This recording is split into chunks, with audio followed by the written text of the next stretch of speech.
If you knew that the one move not written in any training manual, the single maneuver that could save your aircraft from breaking apart, was to literally turn the world upside down, would you have the courage to pull that lever? In those seconds when your eyes fill with blood, your head pounds, and the blood in your veins storms toward your brain, what was the secret behind that mysterious maneuver, invented by a pilot fighting to survive, that has been reshaping aviation history for 80 years? Can you believe that what changed the course of the war was not the orders of generals, but a single wrong decision made in half a second by a pilot staring death in the face? On August 17, 1943, 18,000 feet above the Solomon Islands, Richard Dick Bong was confronting one of the most brutal realities the world had to offer.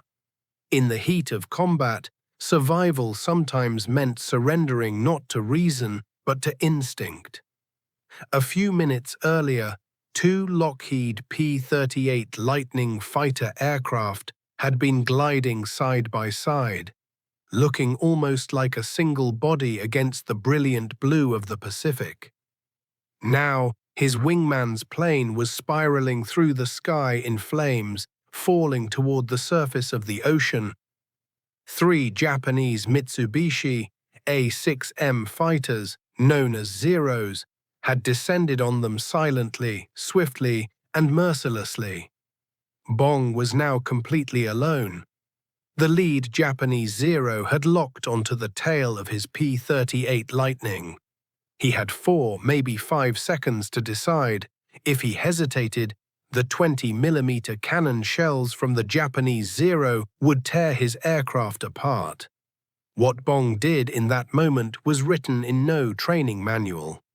He bent his arm, pulled the control stick toward himself, and rolled the aircraft completely inverted. The P-38 Lightning instantly plunged toward the ocean. The blood in his veins rushed to his head. His eyes turned crimson, as though someone were injecting red ink directly into them. Through the cockpit canopy, he could no longer see the sky.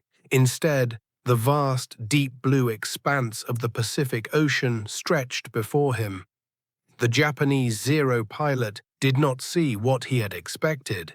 He had thought the American would climb or try to escape. But Bong had vanished in the opposite direction. In the 3 seconds of disorientation that followed, Bong leveled out his aircraft and came up from beneath the Zero, opening fire.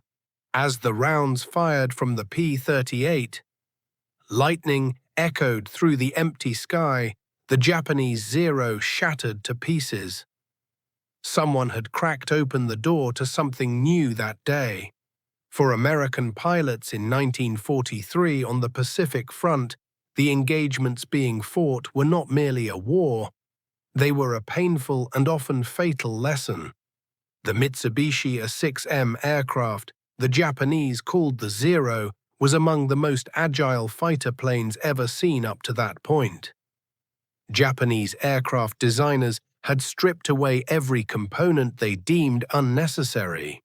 The fuel tank was built with almost no protective skin, and the aircraft's steel armor had been reduced to an absolute minimum. The price of these design choices was steep. A single round hitting a Zero was enough to set it ablaze. But the real challenge was getting that round to land.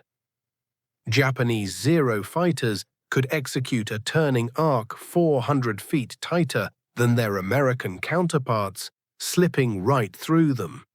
When Japanese pilots were skilled, and they were, that superiority became a death sentence for American pilots. In the early years of the war, the statistics were ruthless in revealing the Zero's dominance.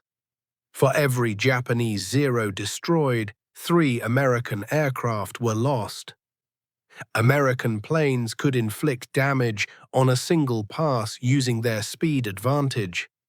But the moment they engaged in close-quarters combat, the balance collapsed instantly. The Japanese Zeros danced circles around the American aircraft, weaving what seemed like a spider's web and seizing their prey at a moment entirely of their own choosing. Captain Thomas Lynch, in his report dated August 1943, summarized the situation this way: "We have the speed advantage, but the moment we slow down, we become prey for the Japanese Zero. In turning engagements, we lose 3 aircraft for every Zero we manage to bring down." Japanese pilots exploited this advantage with tremendous skill. Their most common trap worked like this. A Zero would deliberately slow down, flying straight and level, as though it were an easy target. An American fighter, seeing what appeared to be a simple kill, would move in for the attack. At that exact moment, 2 more Zeros would sweep down from above or slide in from the side. The American aircraft would be forced immediately onto the defensive.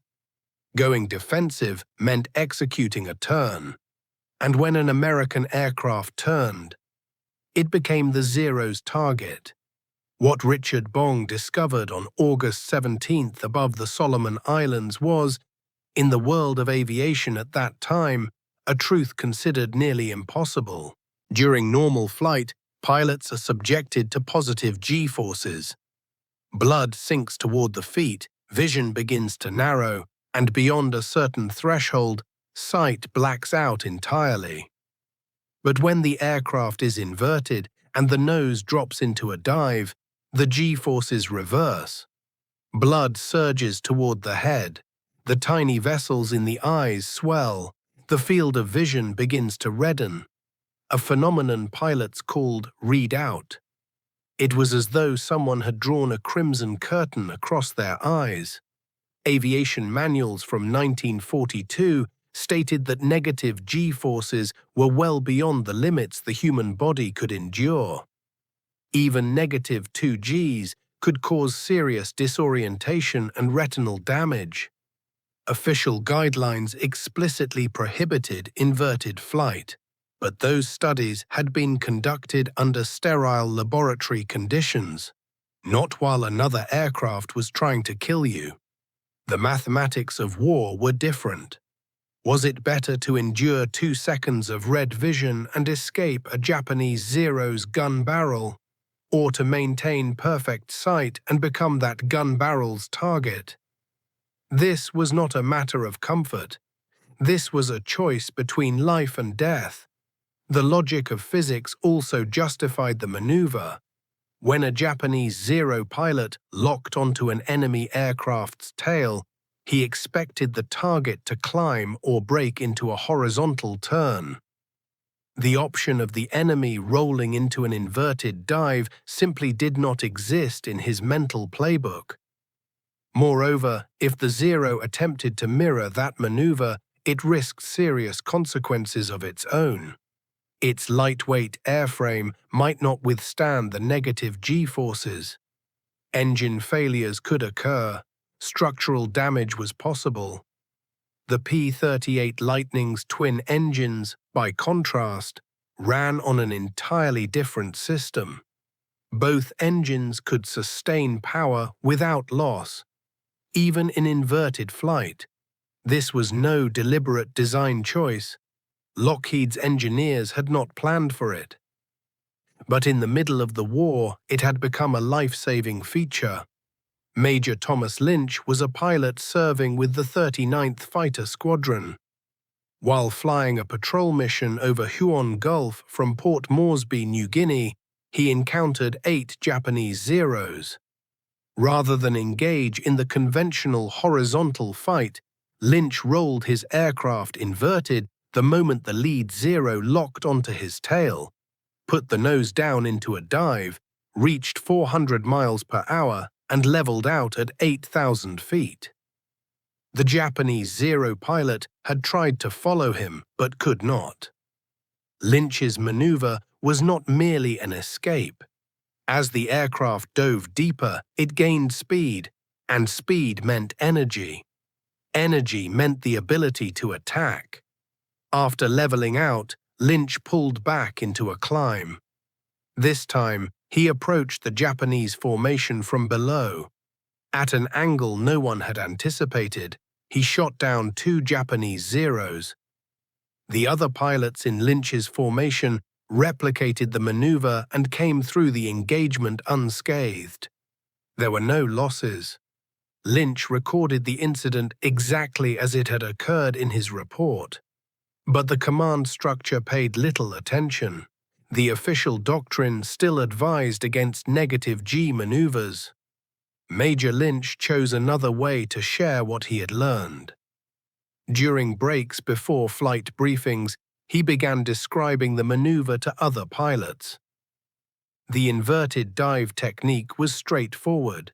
If a Japanese Zero locked onto your tail and conventional escape was impossible, roll the aircraft inverted, nose down into a dive, and use the acceleration and speed generated by the descent. Stop trying to fight the Zero on the horizontal axis. On the vertical axis, you can hunt it. The Zero beats you in the horizontal plane, but in a vertical dive, we destroy them. By June 1943, the technique had spread to P-38 Lightning squadrons at Guadalcanal and the Russell Islands. It still appeared in no official documents, but pilots knew it. This unwritten rule had become one of the most reliable techniques in the war. A piece of critical knowledge passed from the mouths of those who had survived, saving the lives of those who came after. In July 1943, Captain James Moorhead, a flight surgeon stationed at Henderson Field on Guadalcanal, noticed something. Pilots assigned to the airbase were coming to him repeatedly with the same complaints: a throbbing headache, bloodshot eyes, and small purple bruises across their faces. Captain Moorhead decided to document what he was seeing. Between May and August 1943, he examined 17 pilots who had executed the inverted dive maneuver. His findings remained classified in reports until 1947. The essence of his findings was this: under negative G-forces, pilots' eyes turned red within 1 to 2 seconds. During that interval, the eye's central field of vision remained functional for 3 to 5 seconds, long enough to maintain control of the aircraft and complete the maneuver. Pilots returned with distressing symptoms, but no permanent damage had occurred. Furthermore, pilots who repeated the maneuver did not experience cumulative deterioration. The body's cardiovascular system was adapting far more rapidly than medical science had predicted. Moorhead's findings provided a critical validation that the inverted dive technique was viable. Pilots already knew by instinct that they were right, but the data recorded by a physician would later form the foundation for institutional acceptance. The maneuver caused pilots pain, but it did not kill them. Becoming prey to a Japanese Zero, on the other hand, was both painful and fatal. Saburo Sakai, one of Japan's most distinguished pilots, would write in his post-war memoir, "American pilots had stopped engaging us in turning battles. They would invert their aircraft and dive at speeds we could never reach. When we tried to follow them, they attacked from angles we had never anticipated." The psychological effect Sakai described should not be underestimated. Japanese Zero pilots had built their dominance on turning capability. When Americans abandoned the turning fight and shifted to the vertical axis, the Japanese pilots did not know what to do. Locking onto an enemy's tail was no longer an advantage. It was an invitation to a trap. In November 1943, Lieutenant Robert Westbrook of the 475th Fighter Group documented a particular engagement in his report. 4 American P-38 Lightning fighters simultaneously rolled inverted and entered a vertical dive. The Japanese Zero formation had assumed the Americans would turn and engage. Instead, the American aircraft reached 420 miles per hour, opened distance from the Zeros, leveled out at 6,000 feet, and climbed back into the sky. The Japanese aircraft had lost both altitude and energy. 3 Japanese Zeros went down. There were no American losses. Westbrook wrote plainly in his report, "A single maneuver had determined the outcome of this engagement." The United States 5th Air Force did not incorporate vertical maneuvering tactics into its official doctrine until March 1944. Approximately 1 year after American pilots had already been applying them in combat. This delay was the inevitable consequence of institutional conservatism. The unspoken consensus until then had been this: don't ban a tactic that works in the field, but don't officially endorse it either. Pilots were using it and surviving. The medical and engineering communities were being dragged along behind the operational reality of the battlefield. Eventually, enough data had accumulated. Medical research confirmed that the inverted dive maneuver was survivable. Engineering tests showed that the aircraft could bear the load. Training materials were updated, but even those directives were written with caution. This maneuver should only be employed when no other option remains. That was not an authorization, it was a concession. Pilots interpreted the language differently. If it wasn't forbidden, it could be used. Richard Bong finished the Second World War as one of America's highest-scoring fighter aces, having officially claimed 40 confirmed aerial victories. When he returned home after the Pacific War in 1945, he was killed during a test flight of a P-80 Shooting Star jet. The engine had failed shortly after takeoff. He was 24 years old. Life's irony struck with sharp brilliance. A gifted pilot who had survived hundreds of combat missions, danced in the skies with Japan's most skilled aviators, and developed techniques that had saved the lives of others, lost his life during what should have been a safer test flight. Major Thomas Lynch was killed in action over New Guinea on March 8, 1944. No tactical manual ever referred to a Lynch maneuver, but the technique he developed lived on without him, handed down across generations, rediscovered, retaught. Flight surgeon Captain James Moorhead became one of the pioneers of aviation medicine after the war. His classified reports became cornerstones of the United States Air Force's aviation health programs in the 1950s. When American F-A-86 Sabre pilots came face-to-face with Soviet-built MiG-15 tests during the Korean War, they found themselves in a familiar situation. Enemy aircraft with superior turning capability and speed advantage were on the battlefield.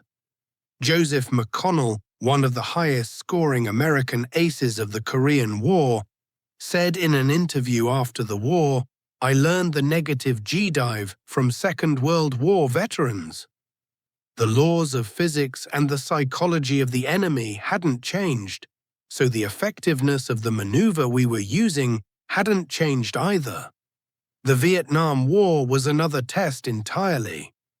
By the mid-1960s, most of the veteran pilots who knew close air combat tactics had retired. A new generation of pilots had been shaped by an era focused on missile technology. When they found themselves in visual range turning fights, they didn't know what to do. That gap directly triggered the founding, in 1969, of the Navy Fighter Weapons School, known to the public as Top Gun. The curriculum taught at Top Gun was rooted in the tactics that Second World War pilots had discovered on the battlefield. The inverted dive, negative G tolerance, the use of the vertical axis. These were now official course modules. Today's F-22 Raptor and F-35 Lightning II carry the negative G maneuver not as an emergency technique, but as a standard operational capability. Fly-by-wire control systems, specialized fuel circuits, engines capable of running inverted. All of these are the fruit of what was once discovered in desperation, now translated into engineering design.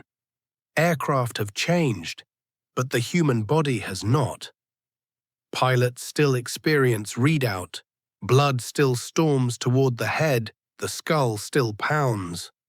Modern G-suits and life support systems do not eliminate these effects. They only make them manageable. And pilots learn to endure the discomfort because the price of tactical advantage is exactly that kind of discomfort. 80 years of accumulated knowledge trace back to Richard Bong's desperate inverted roll above the Solomon Islands in 1943, when he survived by doing the opposite of what was expected. Pilots who fought in Korea confirmed the tactic worked. In Vietnam, it was rediscovered. In the Gulf War, it was applied once again. Today, it appears to be an inseparable part of the curriculum. History books tell the stories of admirals, generals, and strategic decision-makers. But more often than not, what truly changes the course of a war is not the order issued by someone seated in a position of authority. It is the decision made in half a second by a pilot staring death in the face. Above the Solomon Islands, one morning, Richard Bong pulled back on the control stick and turned the world upside down. His eyes went red, his head pounded, and somehow, against everything, he survived. The thousands of pilots who came after him did the same. They endured the same pain, they made the same decision, and most of them would not have lived if they hadn't. This is not merely the story of a flight maneuver, it is the story of how human endurance, intuitive knowledge, and hard-won experience are passed down across generations. Tactics grow old, aircraft change, wars come to an end. But one truth will remain unchanged. The enemy defeats you where he expects you. Go where he does not. If you enjoyed our story, please remember to like the video and subscribe to the channel. Turn on your notifications and activate the bell icon so you can be the first to hear about our new videos. As we always say, you are ambassadors of peace, helping us bring our community to every corner of the world. From which part of the world are you watching our channel? We'd love to hear from you in the comments. Like the heroes featured in this video, you are part of keeping the memories of World War II alive. We are endlessly grateful. Stay well.